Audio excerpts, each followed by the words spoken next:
A creator I recently discovered, Girl Teach Me, said something about productivity that completely stopped me in my tracks.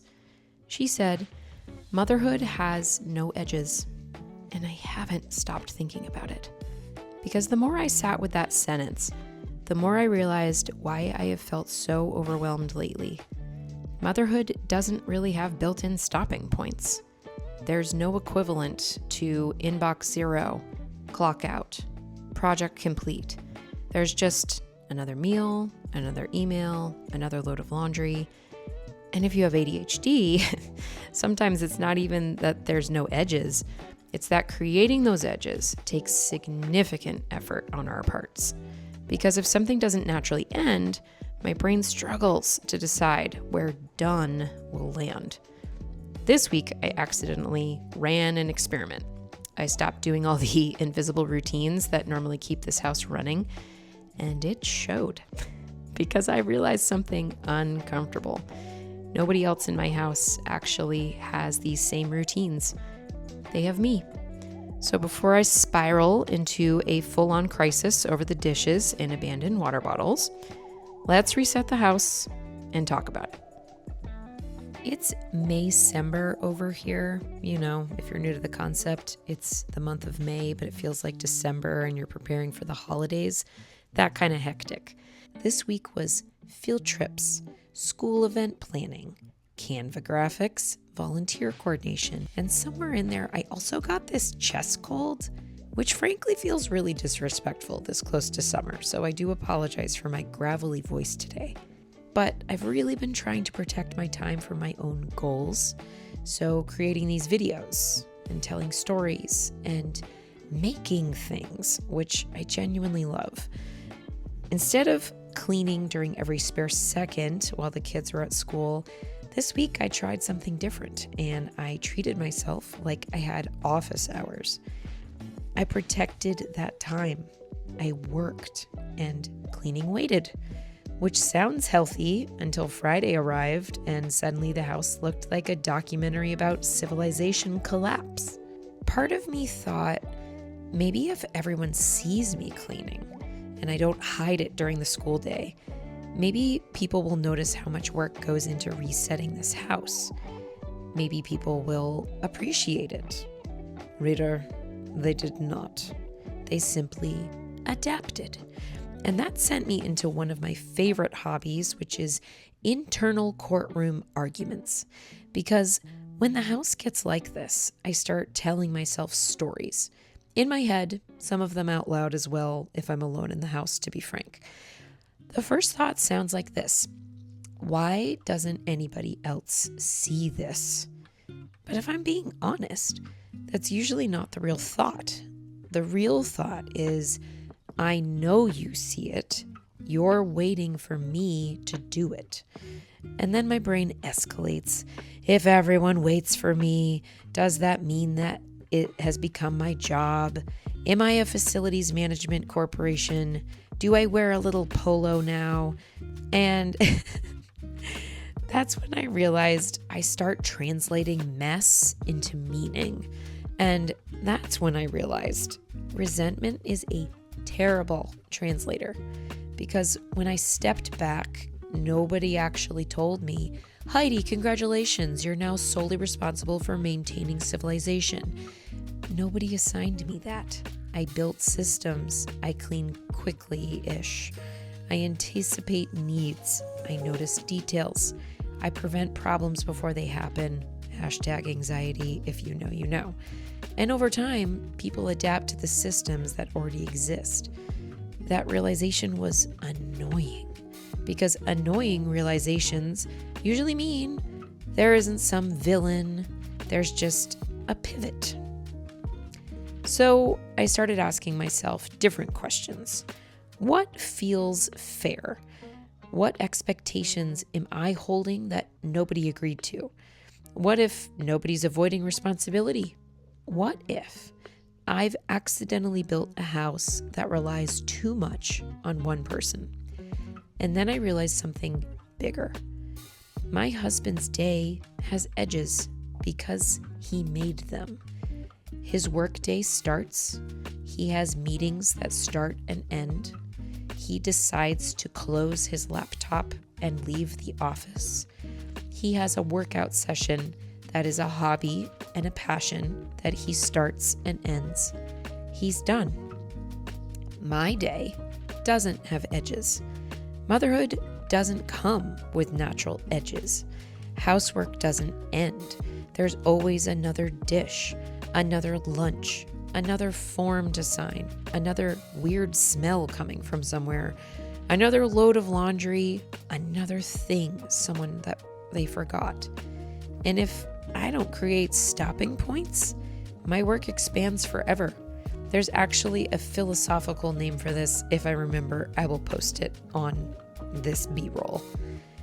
The thought hit me harder than I expected because maybe my frustration isn't always from doing too much.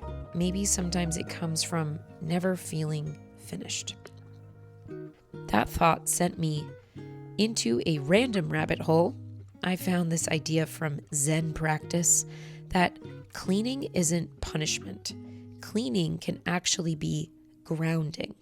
The repetition, the movement, the visible progress. And psychologists even talk about Zen monks. They say that predictable physical tasks can help regulate the nervous system because they create order and completion. And honestly, that tracks because sometimes I start rage cleaning and accidentally become emotionally stable. Maybe cleaning isn't always about the floor. Maybe sometimes cleaning is my nervous system trying to collect evidence that life is manageable. But there was another thing that I noticed. Monasteries clean together. Everyone participates and everyone contributes, and that feels different. Maybe the answer isn't becoming more efficient. Maybe it's helping everyone feel ownership. Which brings me to summer.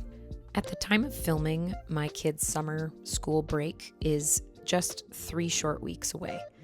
People act like stay-at-home moms should be just counting down the days until their munchkins come home. And don't get me wrong, there are parts I am very excited for. 1, no lunches.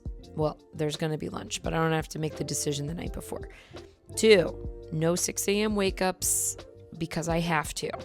3, no homework reminders and just more flexibility, more beach days, more spontaneous adventures, even though those are rare because of my anxiety. Anyway, but there's another side.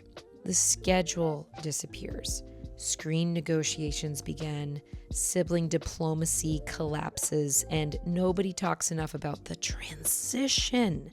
For 9 months, my house quietly became my workspace. Then summer starts, and suddenly everyone moves back into my office. I love my kids. I also deeply love solitude. Those 2 things are allowed to coexist. I think moms especially feel weird saying that out loud, but quiet helps me reset. And when I don't get any, I become less patient. Not because I don't enjoy my family, because I need moments to think, moments to exist, and moments where nobody asks me where the password is for Netflix. So this year I am experimenting, not eliminating screens because that's not realistic for us, but I'm going to schedule them every day from 1 to 3 p.m. like a soap opera. That is a double feature. It's guaranteed. You can count on it unless you're being a total jerk and you lose those privileges.